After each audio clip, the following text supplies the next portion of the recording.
Potter, Hogwarts Mystery is a mobile game whose name is misleading.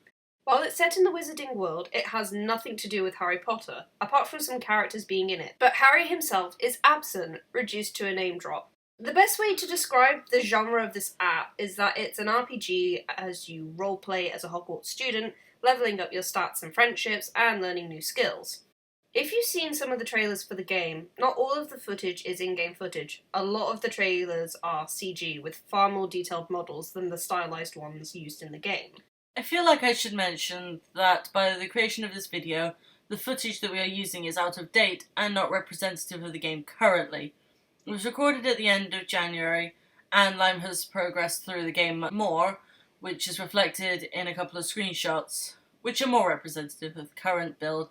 I got the game after seeing Dragon playing and going, oh cool, a Harry Potter game. I started playing it around 2017, 2018, around then. The current version that I play is actually my second version. I originally played with the male protagonist, but when I changed phones, I didn't back up my game, so I had to start over. Thank goodness I was only in my first year. I got the game to fulfill the dream of many a Harry Potter fan, experiencing Hogwarts as a student, and it's painfully clear that I'm not getting a letter. It also looked like a decent game too.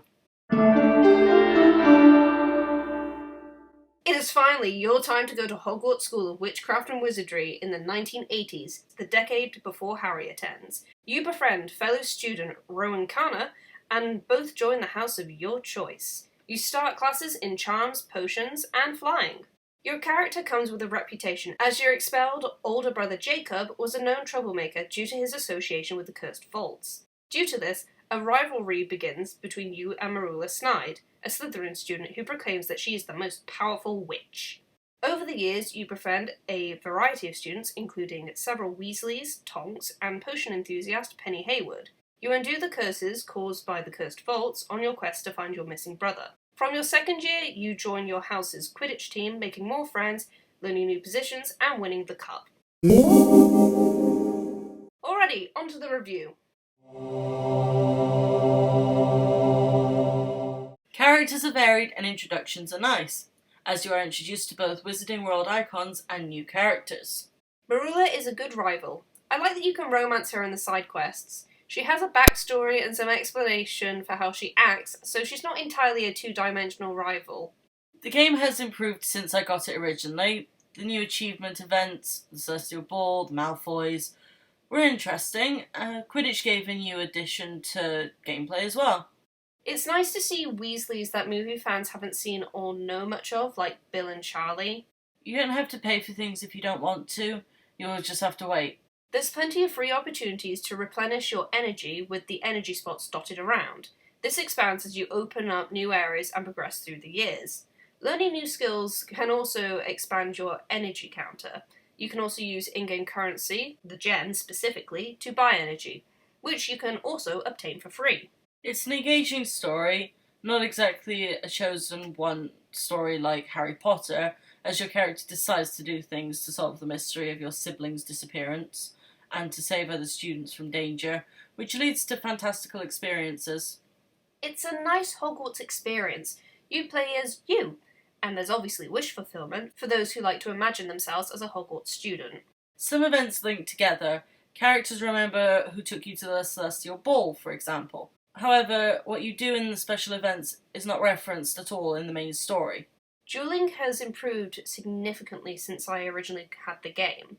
Before, only the winner of the rock, paper, scissors choice would cast the spells, but now both students take turns casting, which means you can still win with powerful spells if you don't win the chance system. The introduction of charisma has helped increase friendship levels at a quicker pace, and gives an incentive to log in every day to keep your charisma high.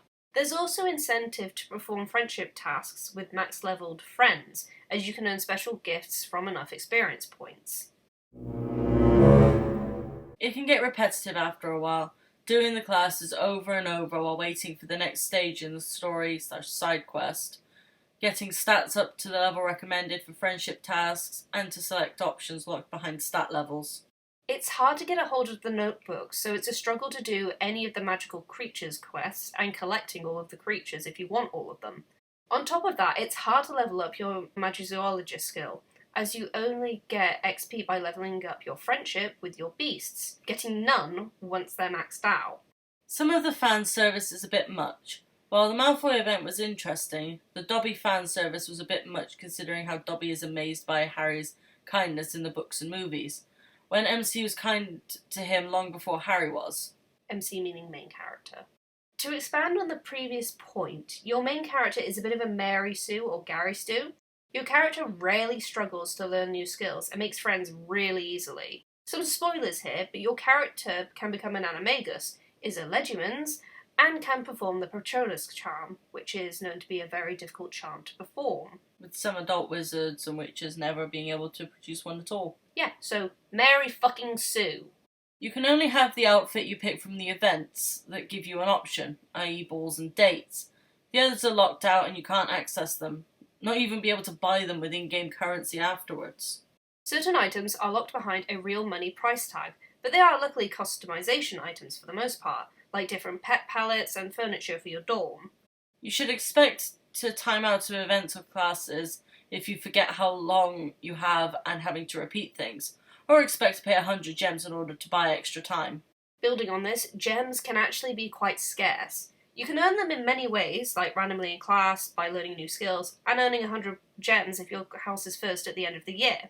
You can also buy them with real money. You need a lot of them to buy energy, 20 for 10 points of energy, 55 for 30, and 100 for 60. Or you need a lot to get any customization items, which can start at 75 gems.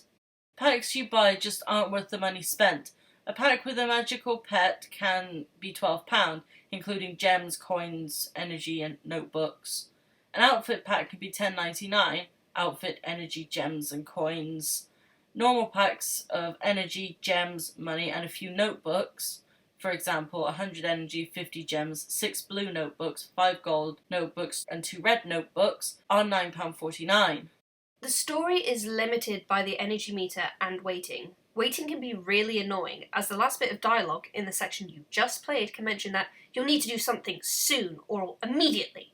But then you're told by a character in a pop-up, "Oh, I'm busy right now. Can you wait?" There is a reason that there was a meme of the game strangling your character until you pay to free them quicker. Most of the models can perform the same animations. This can look really silly at times, with characters with very different designs performing the exact same poses and walk cycles. It also slows down cutscenes, as characters often have to take turns moving. Hands, arms, and legs can be seen bleeding through hair and clothes, depending on the model. The only plus is that most of the professors have unique animations, but all the students and most of the guest characters move exactly the same. It's hard to do things in the time limits if you haven't got the ability to check on the game often. The side quests, aka the achievements, that are unlocked during the story, don't need the time limits, so it would be better if they were just removed. They've recently introduced dating, but it takes a lot of work to get anything out of it, and needs a lot of grinding of repeat dates, and you don't get enough EXP from the dates. Currently, Lime max level 2 characters, Ruler and Penny, as leveling stops at 5, hinting at more to come. I cannot say how the system progresses or if any consequences of this would be seen in the main story or achievement events. I say there needs to be a little more balancing with the amount of EXP you get before they release more of this expansion. It needs to be made clear in-game how to unlock certain in-game events, the achievements, and characters. Some events release based off real time, like the Halloween and Christmas ones. Some unlock after completing certain story chapters, but it needs to be crystal clear. Some events just don't seem to trigger. For example, I've not learned Episky, with that being a Year 2 side quest, and I'm now in Year 5. Dragon hasn't learnt the fire-breathing potion, which is a Year 2 thing, and neither of us have unlocked Hagrid's birthday, which is a Year 1 event. I did actually start that on my first playthrough round, so I believe that's a year event, seasonal. It's a seasonal one. That's the thing, it needs to be made super clear. It's always so vague when you look it up on the achievements thing. It just goes, oh, this will happen soon, or it won't tell you at all when it'll happen. Pretty much, we don't even know if we've missed the chance to do some of the events because of how far we are in the story. We know some events will work regardless of the school year, because of them being affected by real time. since I got the Year 1 Christmas event when I was not in Year 1. It's hard to get all of the spells for dueling, as some are trapped behind getting enough points in events. There should be some option to learn them at a later point outside of the event, even if that means spending gold or gems on them. It is better than it was before, as they've made it the third award you get instead of the last award, but all of the old spells are not unlockable anymore. Annoying for new players and completionists. The competition event isn't overly fair if you're not a player that can play all day or spend money to do things and complete your grid. It rewards players who spend or have opportunity to play all day, letting the free-to-play players who are more casual down on getting needed notebooks or a new piece of clothing. Some of the wait times need to be shortened. 5 hours is too long for the timed events. You should be able to duel more than once every 6 hours. If you're always time conscious, you can only duel 4 times a day. This improves for the dueling events with 3 tickets to duel with a shorter wait time, but those duels aren't added to the side quest counter to unlock things, and you can't get the number up while the dueling event is on, since that's the only dueling that's available during that period. Make notebooks more easily available or reduce the amount needed to unlock quest-related creatures. We also think that an offline mode should be introduced. Literally nothing in this game realistically needs Wi-Fi to be able to work, apart from the dueling, as it appears to match you with other players, though it certainly doesn't seem like it. Not live anyway. Oh yeah. So, in the end, we would recommend the game for the story and the experience of being a Hogwarts student, especially if you love the wizarding world already. The game clearly has a few growing pains, but it's still being developed since not all Quidditch positions are available. The romance feature is not fully implemented, and Year 7 is still being worked on. We both already recognise that they've made improvements over the years that we have played the game, so change and improvements are very normal. Would we recommend spending money on it? Probably not, as the packs really aren't worth the value. I would rather have a one-time buy to support the game and access the extra customization stuff than all of the little microtransactions. It's worth some money to be sure, with all of the effort and content put in, but like with most mobile platforms, it's all small purchases building up, and I don't want that massive hole in my wallet. So the problem with it taking us so long to make this video is that there's been a few updates since we originally wrote and recorded this. The recent update at the end of May 2021 has given a nice little update that may undo some of the issues we raised in our To Improve section. No, not that they changed how the dialogue is presented. First is the introduction of Pages, a new collectible which can be used in the library to craft more notebooks. Now, obviously this is a great help since notebooks can be difficult to acquire, especially if you're after a particular type. The introduction as well of Club Constellation events helps greatly, as you can select to unlock stars that have notebooks as rewards. The second big improvement is a new use for the memory book. Now it can allow you to trigger special events, pretty much the achievement events, allowing you to start those that you missed out on or weren't able to complete. As you can see from my game, I missed Hagrid's birthday and the Weird Sisters. While this is a great feature, since I don't know how many pages you're able to collect in a day or over time, I do think the price tag of 300 pages is a little much just to trigger something you missed. Regardless, I have to say that this update is welcoming and shows that the developers appear to be listening to the feedback that they'd receive. Thank you for watching very much. What's your opinion on this app? Be sure to share in the comments section below. Like and subscribe. Again, thank you. Lime out. Dragon out. Be sure to support us on our Patreon if you want to help us with producing content and support us. Hooray! Hooray. Support us on Patreon! Woo!